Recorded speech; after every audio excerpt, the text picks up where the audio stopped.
Hello friends. पिछले video में हमने पढ़ लिया था इकोनॉमिक एक्टिविटीज़ क्या होती हैं, बिजनेस प्रोफेशन और एम्प्लॉयमेंट में डिफरेंस क्या होता है। Now we are going to study the characteristics of business. हमने पढ़ा था कि बिजनेस क्या है। Business is connected with all activities including production, purchase, sale और distribution of goods and services for earning profit. ठीक है, तो बिजनेस क्या है। बिजनेस में वो सारी एक्टिविटीज आती हैं जिसमें हम या तो गुड्स एंड सर्विसेज प्रोड्यूस कर रहे हैं, परचेज कर रहे हैं, सेल कर रहे हैं या डिस्ट्रीब्यूट कर रहे हैं for earning profit. Now let us see the characteristics of business. So first main characteristic of business is an economic activity. Business एक इकोनॉमिक एक्टिविटी है जिसका मेन ऑब्जेक्टिव पैसे कमाना है। देन प्रोडक्शन और procurement of goods and services. Business में business enterprise जो है या तो खुद गुड्स एंड सर्विसेज प्रोड्यूस करेगी या फिर प्रोक्योर करेगी, किसी दूसरे प्रोड्यूसर से खरीदेगी और उसे आगे फर्दर डिस्ट्रीब्यूट करेगी। सेल और exchange of goods and services for satisfaction of human needs. Business में सेल या एक्सचेंज होना चाहिए गुड्स एंड सर्विसेज का। अगर किसी प्रोड्यूसर ने अपने खुद के सेल्फ कंजम्पशन के लिए कोई गुड्स एंड सर्विसेज प्रोड्यूस किए तो वो बिजनेस नहीं है। फॉर एग्जाम्पल, अगर फार्मर अपनी खुद के परिवार की जरूरतों जितनी फसल उगा रहा है तो वो बिजनेस नहीं कहलाएगा। पर अगर वही फार्मर मार्केट में उस फसल को बेचकर प्रॉफिट कमाने के लिए फसल उगा रहा है देन उसे हम बिजनेस एक्टिविटी कहेंगे। सिमिलरली, अगर आप किसी को गिफ्ट देने के लिए कोई चीज खरीद रहे हो तो वो बिजनेस नहीं है। पर अगर आप कोई सामान खरीदकर उसे वापस बेचने के लिए खरीद रहे हो देन उसे हम बिजनेस कहेंगे। बिजनेस में जो गुड्स एंड सर्विसेज हैं उनका सेल या एक्सचेंज होना चाहिए। Now dealing in goods and services on a regular basis. Business का एक और इम्पॉर्टेंट फीचर है कि जो ये सेल या एक्सचेंज हो रहा है गुड्स एंड सर्विसेज का वो रेगुलर बेसिस पे हो। एक या दो बार आपने कोई सामान बेचा या खरीदा तो उससे आप बिजनेस नहीं कहेंगे। फॉर एग्जाम्पल, अगर कोई इंसान जो है उसने एक घर खरीदा और उसे बेच दिया then he is not doing a business. पर अगर कोई पर्सन रेगुलर बेसिस पे कमीशन कमाने के लिए घर खरीदता और बेचता है then it will be considered business. Regularity of occurrence of a business transaction is must. ठीक है, जो बिजनेस ट्रांजेक्शन है, जो गुड्स में डीलिंग है वो रेगुलर बेसिस पे होनी चाहिए, तभी हम उसे बिजनेस कंसिडर करेंगे। Now profit earning. बिजनेस का मेन पर्पस क्या होता है? Profit earning. ठीक है, प्रॉफिट कमाना। और अगर किसी ट्रांजेक्शन में प्रॉफिट मोटिव मिसिंग है तो हम उसे बिजनेस ट्रांजेक्शन नहीं मानेंगे। फॉर एग्जाम्पल, अगर आपने किसी को कोई गुड्स एज गिफ्ट या एज चैरिटी दी है तो उसे हम बिजनेस एक्टिविटी नहीं मानेंगे। And the last factor is risk factor और अनसर्टेनिटी ऑफ रिटर्न। ठीक है, रिस्क बिजनेस का एक बहुत ही इंपॉर्टेंट फीचर होता है। देखो, बिजनेस में हमेशा पॉसिबिलिटी होती है लॉसेस की। कोई गारंटी नहीं होती कि आपको फ्यूचर में प्रॉफिट ही होगा बिजनेस से। ठीक है, तो बिजनेस बहुत ही अनसर्टेन होता है क्योंकि बहुत सारे फैक्टर्स होते हैं जैसे change in market condition, change in fashion, change in competitors policy, जो बिजनेसमैन के कंट्रोल में नहीं होते हैं और जो बिजनेस की प्रॉफिट को डायरेक्टली अफेक्ट करते हैं। बिजनेस में हमेशा रिस्क होती है, बिजनेस चलेगा नहीं चलेगा, प्रॉफिट्स होंगे नहीं होंगे। बिजनेस में हमेशा रिस्क और अनसर्टेनिटी होती है। Now let us see the objectives of business. Broadly business के 3 objectives हैं: economic objective, social objective, human और individual objective. Firstly we will start with economic objective. business के economic objectives क्या क्या हैं? First, survival, profit and growth.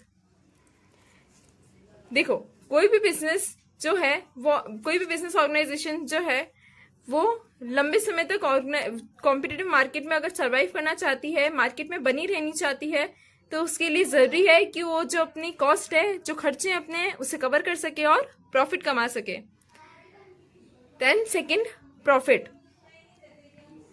Business का main objective क्या होता है? प्रॉफिट कमाना और एडिक्वेट प्रॉफिट कमाना। तभी, और ये जो प्रॉफिट है बिजनेस की ग्रोथ के लिए, उसके सर्वाइवल, उसके एक्सपेंशन के लिए बहुत जरूरी है। और प्रॉफिट ही वो रिवॉर्ड है जो बिजनेसमैन को मिलता है for bearing risk. Then growth. Business organisation जो है उसे अपनी एक्टिविटीज को धीरे धीरे एक्सपांड करना होता है, बढ़ाना होता है। और किसी भी ऑर्गेनाइजेशन की सक्सेस उसकी ग्रोथ रेट से ही मेजर की जाती है। और उसकी ग्रोथ कैसे मेजर करते हैं हम? कि उसकी सेल्स कितनी है, उसकी ब्रांचेस कितनी है, number of products, number of employees, etcetera. Now business has social objectives as well. तो सोशल ऑब्जेक्टिव्स कौन कौन से हैं? Supply of good quality goods at right price. जो बिजनेसमैन है उनकी रिस्पॉन्सिबिलिटी है कि वो अपने कस्टमर्स को अच्छी क्वालिटी के प्रोडक्ट्स राइट प्राइस पे अवेलेबल कराएं। Second is avoidance of unfair trade practices. जो बिजनेसमैन है उन्हें अनफेयर ट्रेड प्रैक्टिसेस को अवॉइड करना चाहिए। अनफेयर ट्रेड प्रैक्टिसेस क्या? जैसे अडल्ट्रेशन, अंडरवेइंग, चार्जिंग एक्स्ट्रा प्राइस, ये सब जो अनफेयर ट्रेड प्रैक्टिसेस है बिजनेसमैन को इन्हें अवॉइड करना चाहिए। क्योंकि कस्टमर को आप एक ही बार बेवकूफ बना सकते हो, उससे ज्यादा बार नहीं। इसके अलावा आपकी बिजनेस की रेपुटेशन भी डिक्रीज होती है। सो बिजनेसमैन को ये अनफेयर ट्रेड प्रैक्टिसेस अवॉइड करनी चाहिए to earn profit. Third is employment generation. जो बिजनेसमैन है उन्हें सोसाइटी में लोगों को एम्प्लॉयमेंट प्रोवाइड कराना चाहिए और हेल्प करनी चाहिए in flow of income in society. और उन्हें बिजनेसमैन जो है उन्हें जो हैंडीकैप्ड हैं, डिसेबल्ड और पुअर लोग हैं, उनके लिए एम्प्लॉयमेंट अपॉर्चुनिटीज क्रिएट करने में भी कंट्रीब्यूट करना चाहिए। एम्प्लॉयज को टाइम टू टाइम ट्रेनिंग देनी चाहिए ताकि उनकी नॉलेज भी अपग्रेड हो और वो जॉब की जो डिमांड्स है उन्हें फुलफिल कर सकें। सोशल सर्विस और कम्युनिटी सर्विस। जो लार्ज बिजनेस हाउसेज हैं वो क्या करते हैं? अपने प्रॉफिट्स का कुछ परसेंट वो सोशल सर्विस पे भी खर्च करते हैं, like running charitable dispensaries, schools, hospitals, etcetera. और जो बड़ी कंपनीज हैं वो सोशल सर्विस प्रोग्राम चलाने में एनजीओज और गवर्नमेंट की हेल्प भी करते हैं, जिससे उनकी रेपुटेशन भी बढ़ती है और उनकी पब्लिक इमेज क्रिएट होती है। फॉर एग्जाम्पल टाटा कंपनी जो है हर साल अपने प्रॉफिट्स का एक fix percent social service projects पे खर्च करती है। And the last one is avoidance of pollution. ठीक है, जो बिजनेसमैन है क्योंकि वो सोसाइटी के रिसोर्सेज यूज करते हैं और पॉल्यूशन में भी कंट्रीब्यूट करते हैं, इंडस्ट्रीज की वजह से ही ज्यादा पॉल्यूशन होता है, तो उनकी मॉरल ड्यूटी बनती है कि वो पॉल्यूशन को कंट्रोल करने में, उसे अवॉइड करने में हेल्प करें। इसके लिए उन्हें एनवायरमेंटल फ्रेंडली टेक्निक्स यूज करनी चाहिए और जो भी वेस्ट मटेरियल है उसे रिवर्स या लेक में डिस्चार्ज करने से पहले प्रॉपरली ट्रीट करना चाहिए ताकि वाटर पोल्यूशन को कंट्रोल किया जा सके। And the last one is individual objective. Individual objective जो है these are related to employees. So business का ऑब्जेक्टिव क्या है?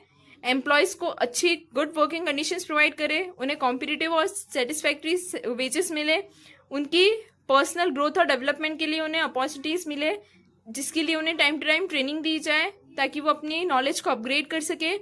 फिर peer recognition and respect by allowing them to participate in decision making and special benefits like medical facility, housing facility, free education for children, etc. Now let us see the role of profit in business. So profit की क्या क्या role है? Profit is important for survival, growth and expansion, symbol of efficiency, reward for bearing risk, and helps to gain reputation or goodwill. So let us study these points one by one. So survival. कोई भी business जो है वो लंबे समय तक survive नहीं कर सकता अगर वो एडिक्वेट प्रॉफिट नहीं कमा रहे।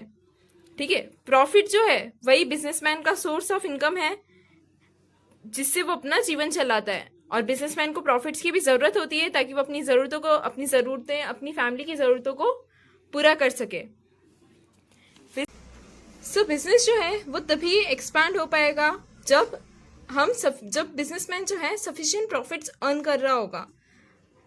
अगर सफिशिएंट प्रॉफिट्स होंगे तो प्रॉफिट का लार्ज पार्ट जो है वापस बिजनेस में इन्वेस्ट किया जा सकता है for expansion, for diversification of products, for opening new branches, for increasing sales.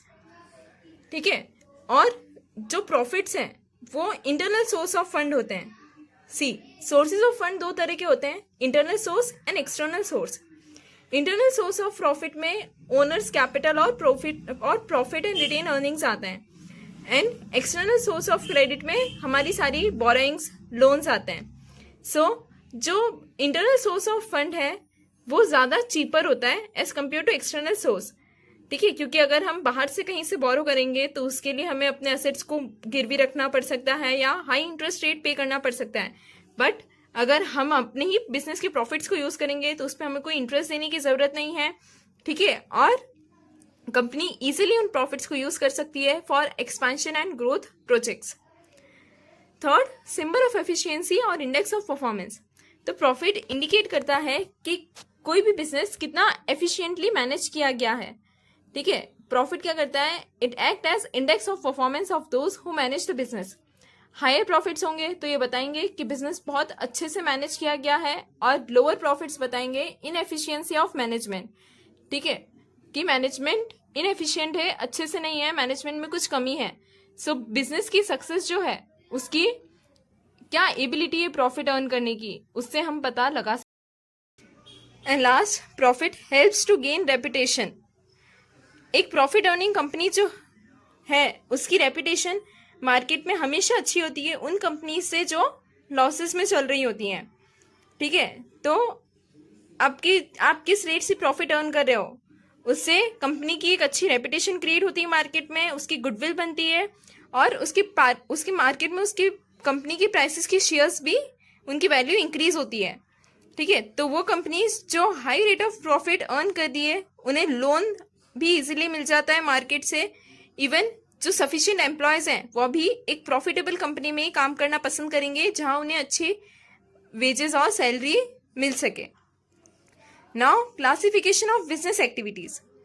On the basis of function, business activities जो हैं उन्हें हम ब्रॉडली दो कैटेगरीज में क्लासीफाई कर सकते हैं, industry and commerce. So let us see them one by one. So industry क्या है? Industry an activity which converts raw material into useful product, ठीक है। इंडस्ट्री क्या है? एक ऐसी एक्टिविटी जिसमें जो रॉ मटेरियल्स हैं उनको हम यूजफुल प्रोडक्ट्स में कन्वर्ट करते हैं, ठीक है। जो रॉ मटेरियल्स हैं उसमें कुछ प्रोसेसिंग होती है और फिर उन्हें यूजफुल फिनिश प्रोडक्ट्स में कन्वर्ट किया जाता है। इसके अलावा जो टर्म इंडस्ट्री है, it is also use to refer to group of firms producing similar और रिलेटेड गुड्स। जो इंडस्ट्री टर्म है उसे हम जो सिमिलर या रिलेटेड गुड्स प्रोड्यूस कर रही है फर्म्स, उनको भी कलेक्टिवली हम इंडस्ट्री कहते हैं। फॉर एग्जाम्पल, सीमेंट बनाने वाली सारी जो फर्म्स हैं उन सबको हम साथ में सीमेंट इंडस्ट्री कहते हैं। सिमिलरली, क्लोथ मैन्युफैक्चरिंग से रिलेटेड जितने भी प्रोडक्शन यूनिट्स हैं उन सबको साथ में हम टेक्सटाइल इंडस्ट्री कह सकते हैं। Now, industry can be broadly classified into three categories: primary industry, secondary industry and tertiary industry. So primary industry कौन सी industries होती हैं? Industries concerned with extraction of natural resources and reproducing of living species. So primary industry में क्या कर रहे हैं हम? Natural resources का extraction कर रहे हैं और जो living species हैं उनको reproduce कर रहे हैं। For example, extraction of minerals from earth, fishes from river, rearing of cattle for milk, dairy farms, etc. Then secondary industry. Secondary industries में वो industries आती हैं जो raw materials को फिनिश गुड्स में कन्वर्ट करती हैं। सो बेसिकली मैन्युफैक्चरिंग वाला पार्ट जो है वो सेकेंडरी इंडस्ट्री में आता है।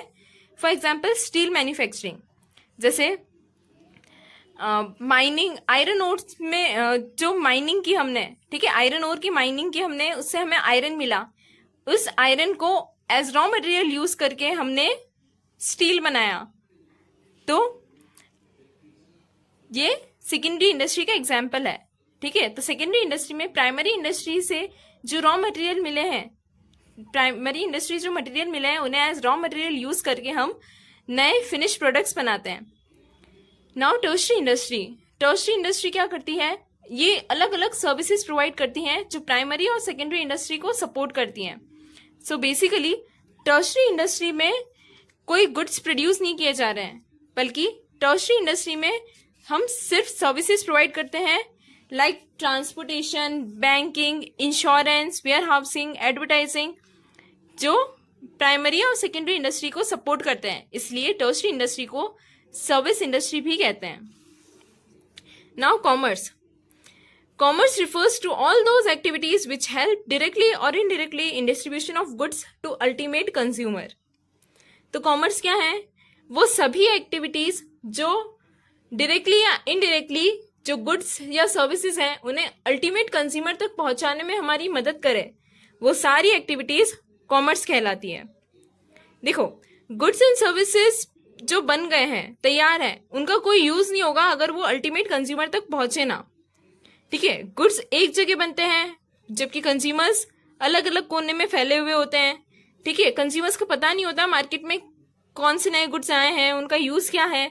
ठीक है, गुड्स जो है वो लार्ज क्वांटिटी में प्रोड्यूस होते हैं प्रोड्यूसर के यहाँ पे, बट कंज्यूमर्स स्मॉल क्वांटिटी में उन्हें खरीदते हैं. सो ये सारी जो भी प्रॉब्लम्स हैं, hindrance of place, hindrance of knowledge, hindrance of storage, इन सब को कॉमर्स सॉल्व करता है. So let us see functions of commerce. So first one is help in removing hindrance of persons. देखो, जो गुड्स हैं वो लार्ज क्वांटिटी में प्रोड्यूस होते हैं by a group of persons called producers. ठीक है, जो प्रोड्यूसर्स हैं वो लार्ज क्वांटिटी में गुड्स प्रोड्यूस करते हैं, और ये गुड्स प्रोड्यूस किसके लिए किए जाते हैं? For a large group of persons called consumers. ठीक है, बट प्रोड्यूसर्स और कंज्यूमर्स दोनों के बीच में कोई डायरेक्ट रिलेशन नहीं होता, कोई डायरेक्ट कॉन्टैक्ट नहीं होता. ठीक है, तो कॉमर्स की जो ट्रेड सेगमेंट है वो क्या करती है? प्रोड्यूसर और कंज्यूमर के बीच में एक लिंक क्रिएट करती है. जो ट्रेडर्स होते हैं, मिडिल मैन होते हैं, जैसे आपके होलसेलर्स, रिटेलर्स, ये क्या करते हैं? हेल्प करते हैं in exchange of goods and services from producer to consumer, और ये जो एंड हेल्प करते हैं to remove hindrance between producer and consumer. Second, help in removing the hindrance of place. अब जो गुड्स हैं वो फैक्ट्री में प्रोड्यूस होते हैं, ठीक है, बट कंज्यूमर्स जो हैं वो देश के हर कोने में फैले हुए हैं. ठीक है, तो इसलिए प्लेस गैप होता है बिटवीन प्रोड्यूसर एंड कंज्यूमर. तो कॉमर्स का जो ट्रांसपोर्ट सेगमेंट है, ठीक है, जो ट्रांसपोर्टेशन है, वो हेल्प करता है to move goods from place of production to market. ठीक है, फैक्ट्री से गुड्स मार्केट तक पहुंचाने में ट्रांसपोर्टेशन हमारी हेल्प करता है, और ट्रांसपोर्टेशन की वजह से ही, और ट्रांसपोर्टेशन जो है उससे ही रॉ मटेरियल्स जो हैं वो भी अलग अलग जगहों से फैक्ट्री तक पहुंचाए जाते हैं, और ट्रांसपोर्ट इसेंशियल होता है for buying and selling of goods. Help in removing hindrance of time. अब देखो, कुछ गुड्स जो हैं they are produce in a particular season, पर उनकी demand throughout the year होती है. For example, wheat, rice, pulses, ये एक पर्टिकुलर सीजन में आती हैं, पर इनकी डिमांड पूरे साल भर होती है. जबकि कुछ गुड्स ऐसे होते हैं जिनका प्रोडक्शन साल भर चलता है, पर उनकी डिमांड सिर्फ कुछ पर्टिकुलर सीजन में होती है. तो इसकी वजह से क्या होता है? टाइम गैप हो जाता है बिटवीन प्रोडक्शन एंड कंजम्पशन. तो अब गुड्स को हमने प्रोड्यूस करके रख दिया है, बट अभी कंजम्पशन में टाइम है, तो उसके लिए जरूरी है कि गुड्स को हम सेफली किसी अच्छी जगह पे रखें. सो कॉमर्स का वेयर हाउसिंग सेगमेंट जो है वो हेल्प करता है in removing the problem of time gap. ठीक है, तो ये वेयर हाउसेज जो हैं, यहाँ पे एक तरह से गोडाउन्स होते हैं जहाँ पे गुड्स को हम सेफली रख सकते हैं till they are demanded in market. ठीक है, और अलग अलग गुड्स के लिए अलग अलग तरह के वेयर हाउस हो सकते हैं according to the requirements of goods. For example, जो पेरिशेबल गुड्स हैं, जैसे जो चीज़ें बहुत जल्दी खराब हो जाती है लाइक वेजिटेबल्स, उनको हम कोल्ड स्टोरेज हाउस में रख सकते हैं. फिर जो इनफ्लेमेबल गुड्स हैं उनको फायर प्रूफ वेयर हाउसेस में. Then commerce help in removing hindrance of exchange. देखो, गुड्स एंड सर्विसेज जो हैं वो मैन्युफैक्चरर ने बना दिए हैं. ठीक है, वो बायर्स को बेचे जाते हैं इन एक्सचेंज ऑफ मनी. ठीक है, जो प्रोड्यूसर्स हैं वो अपने गुड्स एंड सर्विसेज बायर को बेचेंगे for money. So common medium of exchange क्या है? हमारा मनी. और कॉमर्स की जो बैंकिंग ब्रांच है वो हेल्प करेगी इस एक्सचेंज में. ठीक है, बैंक्स क्या करेगा? हेल्प करेगा बायर और सेलर को in making and collecting payments. और बिजनेसमैन जो है एक जगह से दूसरी जगह चेक के फॉर्म में, बैंक ड्राफ्ट के फॉर्म में पैसे इजीली ट्रांसफर कर सकते हैं, और बैंक्स जो हैं बिजनेसमैन को लोन भी देते हैं, क्रेडिट फैसिलिटी भी देते हैं, और बैंक्स एक्सटर्नल ट्रेड को एनकरेज करने में भी हेल्प करते हैं by issuing letter of credit and providing foreign currency to the businessman. फिर commerce help in removing hindrance of risk. देखो, बिजनेस में बहुत अलग अलग तरह की रिस्क होती है जो बिजनेसमैन को फेस करनी पड़ती है। तो कॉमर्स की जो इंश्योरेंस ब्रांच है वो हेल्प करती है in removing hindrance of risk by providing protection and compensation to the insured. So जो बिजनेसमैन है वो क्या कर सकते हैं, जो भी अपने गुड्स हैं उनके लिए कुछ नॉमिनल प्रीमियम अमाउंट देकर अपने गुड्स के लिए इंश्योरेंस ले सकते हैं वो, ताकि अगर कोई भी रिस्क आए, जैसे ट्रांसपोर्टेशन के टाइम पे कोई गुड्स डैमेज हो जाए, या फिर स्टोरेज के टाइम पे, या फिर आग लग जाए, फ्लड, रेन, या किसी भी कारण से गुड्स डिस्ट्रॉय हो, तो उसके अगेंस्ट उन्हें कंपनसेशन मिल जाए। Then commerce help in removing the hindrance of knowledge. Generally जो कंज्यूमर्स होते हैं उनको पता नहीं होता कि मार्केट में क्या क्या नए प्रोडक्ट्स आ रहे हैं, ठीक है, मैन्युफैक्चरर्स क्या क्या नई चीजें लेके आ रहे हैं, क्योंकि कोई डायरेक्ट कम्युनिकेशन नहीं होता between the manufacturer and ultimate consumer. So commerce की एडवर्टीजमेंट ब्रांच जो है वो हेल्प करती है in removing hindrance of knowledge by spreading awareness about the new product and the utility. ठीक है, तो एडवर्टीजमेंट जो है टीवी पे या फिर होर्डिंग्स के थ्रू, न्यूज़पेपर में जो एडवर्टीजमेंट दिए जाते हैं, उससे कंज्यूमर्स को पता चलता है कि मार्केट में क्या नए प्रोडक्ट्स आ रहे हैं, उसके फीचर्स क्या हैं, ठीक है, और उनको अलग अलग प्रोडक्ट्स के बारे में जानकारी मिलती है। Now let us see classification of commerce. तो कॉमर्स जो है उसको ब्रॉडली हम 2 कैटेगरीज में क्लासीफाई कर सकते हैं, trade and aids to trade. So trade refers to buying and selling of goods and services. ठीक है, सामानों को बेचना खरीदना ही ट्रेड कहलाता है। ठीक है, और ये जो ट्रेड सेगमेंट है कॉमर्स का, ये क्या करता है, मैन्युफैक्चरर और कंज्यूमर दोनों को साथ में लाता है, क्योंकि ट्रेडर्स जो है they act as link between manufacturer and consumers. जो ट्रेडर्स हैं, मिडिलमैन है, होलसेलर्स, रिटेलर, ये सब क्या करते हैं, मैन्युफैक्चरर और कंज्यूमर के बीच में एक लिंक का काम करते हैं। इन एब्सेंस ऑफ ट्रेडर्स, जो मैन्युफैक्चरर्स हैं उन्हें कंज्यूमर्स को ढूंढना पड़ेगा, एंड कंज्यूमर्स जो हैं उन्हें मैन्युफैक्चरर्स को ढूंढना पड़ेगा। Now the trade can be broadly classified into 2 types, internal trade and external trade. Internal trade मतलब buying and selling of goods and services within geographical boundaries of a country. और ठीक है, तो इंटरनल ट्रेड क्या है, एक देश के अंदर ही गुड्स और सर्विसेज को बेचना खरीदना इंटरनल ट्रेड कहलाता है। और इंटरनल ट्रेड को हम होम ट्रेड भी कहते हैं। और ये होम ट्रेड भी 2 तरह का हो सकता है, wholesale trade and retail trade. Wholesale trade मतलब buying and selling of goods and services in large quantity. ठीक है, जब आप goods and services large quantity में खरीदते हो तो उसे होलसेल ट्रेड कहते हैं। ये जो होलसेलर्स हैं ये डायरेक्टली गुड्स खरीदते हैं मैन्युफैक्चरर से, और फिर इन गुड्स को बेचते हैं वो रिटेलर्स को। ठीक है, और जो होलसेलर है they are generally specialised in one line of product. वो बहुत सारा लार्ज स्टॉक मेंटेन करते रखते हैं गुड्स का। ठीक है, वो गुड्स खरीदते हैं कैश में और रिटेलर्स को बेचते हैं ऑन क्रेडिट। ठीक है, और होलसेल ट्रेड के लिए लार्ज अमाउंट ऑफ कैपिटल की रिक्वायरमेंट होती है। Now retail trade.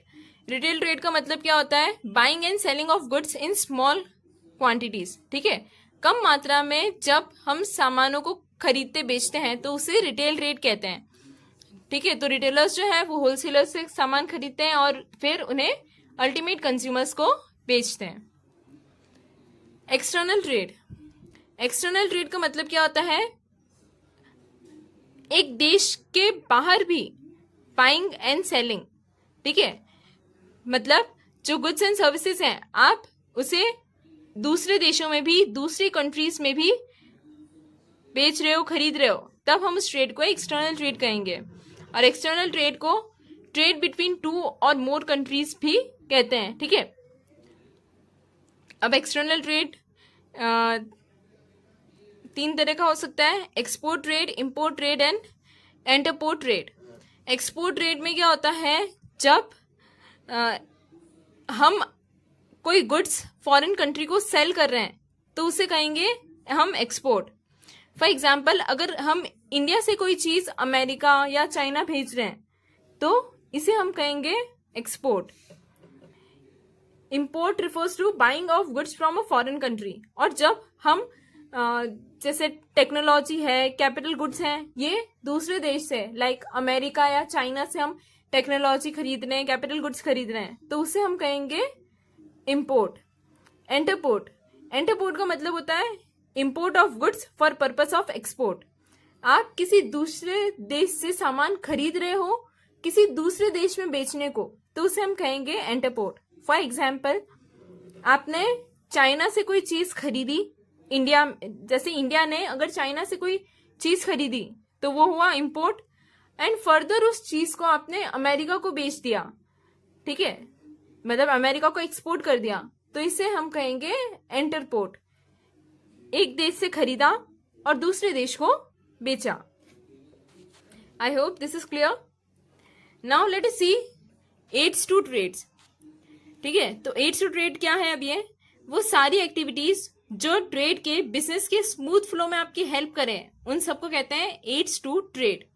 ठीक है, और बेसिकली इनमें टर्शरी सेक्टर की सारी सर्विसेज आती हैं, और ये जो एड्स टू ट्रेड है, ये सर्विसेज हैं, ये हेल्प करती है ट्रेडिंग में जो भी प्रॉब्लम्स अराइज होती है गुड्स के प्रोडक्शन से लेके डिस्ट्रीब्यूशन तक, उन सबको सॉल्व करने में हेल्प करती हैं। सो लेट्स सी कौन कौन सी सर्विसेज हैं जो ट्रेड में आने वाली प्रॉब्लम्स को सॉल्व करती हैं। So first is transport and communication. Transport मतलब क्या? Transport refers to movement of goods from one place to another. ठीक है, सामान का एक जगह से दूसरी जगह मूवमेंट ही ट्रांसपोर्ट है। देखो, गुड्स का प्रोडक्शन होता है फैक्ट्रीज में, बट उनकी डिमांड होती है through out the country. So transportation जो है वो हेल्प करता है गुड्स को प्लेस ऑफ प्रोडक्शन से प्लेस ऑफ कंजम्पशन तक ले जाने में। फॉर एग्जाम्पल, जो टी है वो आसाम और दार्जिलिंग में ही बनती है, पर पूरे देश में यूज की जाती है, और ये टी आसाम दार्जिलिंग से पूरे देश भर में फैलाने में ट्रांसपोर्टेशन इंपॉर्टेंट है। ठीक है, अगर ट्रांसपोर्टेशन नहीं होता तो ये पॉसिबल नहीं हो पाता। और ट्रांसपोर्टेशन रॉ मटेरियल्स को इंडस्ट्रीज तक ले जाने में भी हेल्प करता है, सिमिलर, और लेबर को भी एक जगह से दूसरी जगह ले जाने में हेल्प करता है। और कम्युनिकेशन जो है वो हेल्प करता है इन exchange of information between producers, consumers and trader. ठीक है, जो कम्युनिकेशन है उसी के थ्रू जो प्रोड्यूसर्स हैं, कंज्यूमर्स हैं, ट्रेडर्स हैं, एक दूसरे से कांटेक्ट कर पाते हैं, इंफॉर्मेशन एक्सचेंज कर पाते हैं। ठीक है, और कॉमन कम्युनिकेशन सर्विसेज कौन कौन सी है? Postal service, telephone service, fax etcetera. Banking and finance. अब बैंकिंग एंड फाइनेंस क्या करते हैं? फाइनेंस प्रोवाइड करते हैं, फंड्स प्रोवाइड करते हैं for smooth flow of business activity. जो बैंक है वो बिजनेसमैन को हेल्प करता है फंड्स की कमी को सॉल्व करने में। ठीक है, इसके अलावा बैंक्स बहुत सारी दूसरी फैसिलिटीज भी देता है बिजनेसमैन को, like collection and deposit of cheque, issue of bank draft, discounting of bill of exchange. इसके अलावा ओवरड्राफ्ट फैसिलिटी देता है। ठीक है, और फॉरेन ट्रेड के केस में फॉरेन करेंसी भी अरेंज करता है, और फॉरेन करेंसी में पेमेंट्स भी बैंक की हेल्प से ही पॉसिबल हो पाते हैं। इंश्योरेंस। अब बिजनेसमैन जो है उन्हें बहुत सारी अलग अलग तरह की रिस्क उठानी होती है, तो इंश्योरेंस प्रोवाइड उन्हें एक प्रोटेक्शन देता है अलग अलग तरह की रिस्क से, जैसे कि risk of loss due to fire, theft, accident. ठीक है, और इंश्योरेंस कंपनीज जो है वो एम्प्लॉयज को भी प्रोटेक्शन देती है against risk of accident while working. ठीक है, काम करते टाइम अगर किसी एम्प्लॉय को कोई सीरियस इंजरी हो जाती है तो उसके अगेंस्ट भी इंश्योरेंस कंपनीज इंश्योरेंस प्रोवाइड करती है, एम्प्लॉयज को प्रोटेक्शन देती है। ठीक है, और उसके लिए बिजनेसमैन को क्या करना है? बस प्रीमियम अमाउंट पे करनी है, और उसके बदले में उन्हें जो भी लॉस है उसके लिए कॉम्पनसेशन मिल जाएगा। Then where housing.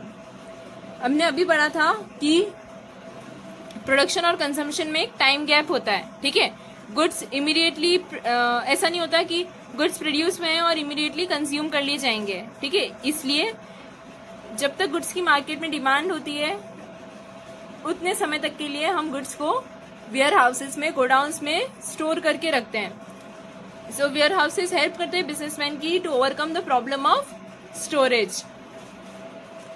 Then advertising, practically जो मैन्युफैक्चरर है और ट्रेडर है उनके लिए पॉसिबल नहीं है कि वो हर एक कंज्यूमर तक जाकर कांटेक्ट करें, उन्हें बताएं उनके प्रोडक्ट के बारे में। सो एडवर्टीजमेंट हेल्प करता है टू ओवरकम दिस प्रॉब्लम। ठीक है, जो एडवर्टीजमेंट है वो कस्टमर्स को इन्फॉर्म करती है कि जो प्रोडक्ट है उसका यूज क्या है, उसकी क्वालिटी, उसकी प्राइस कैसी है। ठीक है, और कंज्यूमर्स में अवेयरनेस फैलाते हैं regarding new product and there uses. ठीक है, तो एडवर्टीजमेंट हेल्प करता है जो प्रोडक्ट है उसकी सेल्स को बढ़ाने में, और एडवर्टीजमेंट सेल्स प्रमोशन का एक अच्छा टेक्निक है और कस्टमर्स की नॉलेज को भी इम्प्रूव करता है। Now business risk. अब बिजनेस रिस्क क्या है? प्रोबेबिलिटी ऑफ लॉसेस और inadequate profit due to uncertainties और unexpected events which are beyond control of businessman. ठीक है, तो बिजनेस रिस्क क्या है कि लॉसेस के चांसेस, ठीक है, प्रोबेबिलिटी ऑफ लॉसेस या फिर इनएडिक्वेट प्रॉफिट। देखो, बिजनेस जो है बहुत अनसर्टेन है, ठीक है, उसमें बहुत सारी रिस्क होती है। क्यों रिस्क होती है? बहुत सारे ऐसे इवेंट्स होते हैं जो बिजनेसमैन के कंट्रोल में नहीं होते, like change in fashion, change in competitors policy, change in government policy. ठीक है, तो बहुत सारे ऐसे फैक्टर्स होते हैं जो बिजनेसमैन के कंट्रोल में नहीं होते, जिसकी वजह से बिजनेसमैन को लॉसेस हो सकते हैं या फिर जितने प्रॉफिट वो एक्सपेक्ट कर रहे थे उनसे कम प्रॉफिट हो। ठीक है, तो बिजनेस में हमेशा रिस्क बनी रहती है। अब नेचर ऑफ बिजनेस रिस्क, ठीक है, तो बिजनेस रिस्क होती क्यों है? Because of uncertainties. और अनसर्टेनिटीज से हमारा मतलब क्या है? जब आप श्योर ना हो कि फ्यूचर में क्या होने वाला है। ठीक है, सो अनसर्टेनिटीज के कुछ कॉमन एग्जाम्पल क्या है? जैसे चेंज इन डिमांड, कि कंज्यूमर्स जो है पहले प्रोडक्ट डिमांड में था अब नहीं है। ठीक है, फिर गवर्नमेंट पॉलिसी में चेंज हो जाए, टैक्स रेट्स कम ज़्यादा हो जाए। ठीक है, या फिर गवर्नमेंट की जो लिबरलाइजेशन पॉलिसी है, ग्लोबलाइजेशन पॉलिसी, उनमें कुछ चेंजेस आ जाए, टेक्नोलॉजी में चेंजेस आ जाए। ठीक है, तो बिजनेस रिस्क इन्हीं अनसर्टेनिटीज की वजह से होती है। ठीक है, फिर रिस्क जो है is essential part of every business. जो बिजनेसमैन है वो इस रिस्क को बिल्कुल भी अवॉइड नहीं कर सकते। ठीक है, दो वो इस रिस्क को कुछ कम कर सकते हैं, और हर एक बिजनेस में जो रिस्क है वो वेरी कर सकता है। लाइक फैशन इंडस्ट्री में रिस्क ज्यादा होगा, so degree of risk depend करेगा upon nature and size of business. ठीक है, फैशन इंडस्ट्री में रिस्क ज्यादा होगा as compare to business involved in standardised goods. ठीक है, सिमिलरली वो बिजनेस जो लार्ज स्केल पे ऑपरेट कर रहा है, लार्ज स्केल पे जो बिजनेस है उसमें ज्यादा रिस्क होगी as compare to small scale business. Now profit is the reward for bearing risk. जो बिजनेसमैन है अब वो इतनी रिस्क लेके बिजनेस स्टार्ट करता है, तो उससे रिवॉर्ड क्या मिल रहा है? क्या मिलेगा उसे इतनी रिस्क बियर करने का? तो प्रॉफिट। ठीक है, and no risk no gain, larger the risk more is profit. ठीक है, तो जितनी बड़ी रिस्क होगी बिजनेसमैन की उतना ही उसे प्रॉफिट होगा, and vice versa. So entrepreneur जो है वो प्रॉफिट कमाने की एक्सपेक्टेशन से ही रिस्क बियर करते हैं। Now let us see the causes of business risk, कि बिजनेस रिस्क होती क्यों है। So first one is natural causes. ठीक है, नेचुरल कॉजेज कौन कौन से? जैसे कोई भी नेचुरल कैलामिटी हो गई, अर्थक्वेक, फ्लड, ड्रॉट, फेमाइन। ठीक है, ये बिजनेस को अफेक्ट कर सकती है और बिजनेस के लिए हैवी लॉसेस लेकर आ सकती हैं। ठीक है, और नेचुरल कॉजेज ऐसे कॉजेज हैं जो बिल्कुल भी बिजनेसमैन के या इंसानों के कंट्रोल में नहीं होती। ठीक है, now human causes. Human causes क्या है? They are related to employees of the organisation. ठीक है, chances of loss due to the employees of the organisation, जैसे कि एम्प्लॉयज की डिसऑनेस्टी, या फिर एम्प्लॉयज जो हैं वो कोई बिजनेस सीक्रेट किसी कॉम्पिटिटर को बता दें, या फिर कंपनी के साथ फ्रॉड कर दें, या फिर जो रिसोर्सेज हैं जो मशीनरी है उनको सही से यूज़ ना करें, जिसकी वजह से रिसोर्सेज का वेस्टेज हो सकता है और बिजनेस को हैवी लॉसेस हो सकते हैं। Then economic causes. Economic causes क्या है? They are related to chance of loss due to change in market condition. ठीक है, मार्केट कंडीशन में चेंजेस होने की वजह से जो लॉस हो सकते हैं, जैसे प्राइस फ्लक्चुएशन हो सकती है मार्केट में, जो कंज्यूमर्स हैं उनके फैशन टेस्ट प्रेफरेंसेस में चेंज हो सकते हैं, कस्टमर्स की डिमांड में चेंजेस आ सकते हैं। ठीक है, कंपटीशन लेवल में चेंज आ सकते हैं। सो ये सब का डायरेक्ट इम्पैक्ट पड़ेगा on earnings of a business. ठीक है ना। Physical causes. सो वो सारे कॉजेज जिनसे कंपनी की जो असेट्स हैं उनको नुकसान हो, like change in technology may result in machinery been outdated. जैसे अगर मशीनरी टेक्नोलॉजी में चेंज हुआ तो हमारी जो पुरानी मशीनरी है, जो इंस्टॉल मशीन है, वो आउटडेट हो जाएगी।